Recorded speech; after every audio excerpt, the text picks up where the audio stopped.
Pero nakita natin na kahit dumami yung mga tao sa buong mundo, nakita ba natin yung kapayapaan? Nakita ba natin na ang lahat ng pamilya na na-produce ni Eva at ni Adan, maganda ang naging nila buhay. Nakita po natin na nagkaroon ng mga paghihiwalay, nagkaroon ng pagkakawatak-watak. At ang mismong apektado sa pagkakawatak-watak ng mag-asawa, ang mga anak. Kaya nga po napakasakit, di ba? Kung masakit sa atin bilang magulang, at masakit sa atin bilang asawa na nagkakahiwalay ang mga pamilya, sino pa kaya ang mas masasaktan? Di ba si God? Kasi siya yung lumikha sa atin lahat. Kaya nga, napaka-ano ng layunin ni God na umiiyak siya, nahihirapan ng kalooban niya. Nakikita niya naghihirap yung mga pamilya. Kaya nga po nakatuon kami ngayon sa bawat pamilya upang maayos yung pagsasama ng bawat mag-asawa. Dahil tayo po yung maglalalang. Sabing ganyang co-creator, ibig sabihin maglalalang din tayo. Sa atin ang gagaling yung mga magiging anak.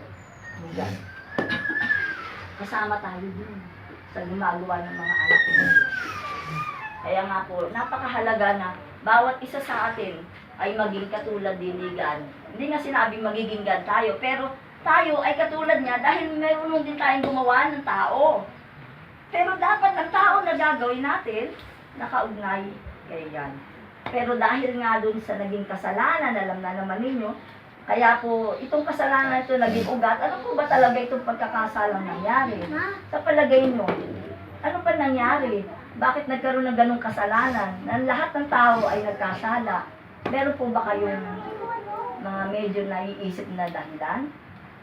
Kasi yung pinagbabawal na apple, kinain pa rin na. Yun ang pinaka-issue nun.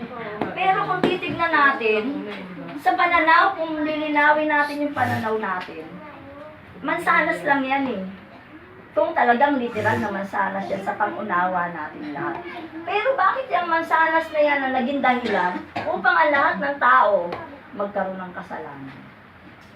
Pag halimbawa ate, ikaw kumain ka ng mansanas, tapos papayag kaya siya na anak mo na, uy, ito anak, may kasalanan kasi kumain ng mansanas. Okay lang po kaya yun. Papayag ka te. Magagalit ka, di ba? Ikaw lang kumain na eh. Di ba? Bakit pa di ako dinamay mo? Di ba? Kaya nga, ano ba talaga yung mansanas na yun? Na pinagtatalunan ng lahat. Na naging dahilan, kaya nagkasala yun. Kinain kasi yun.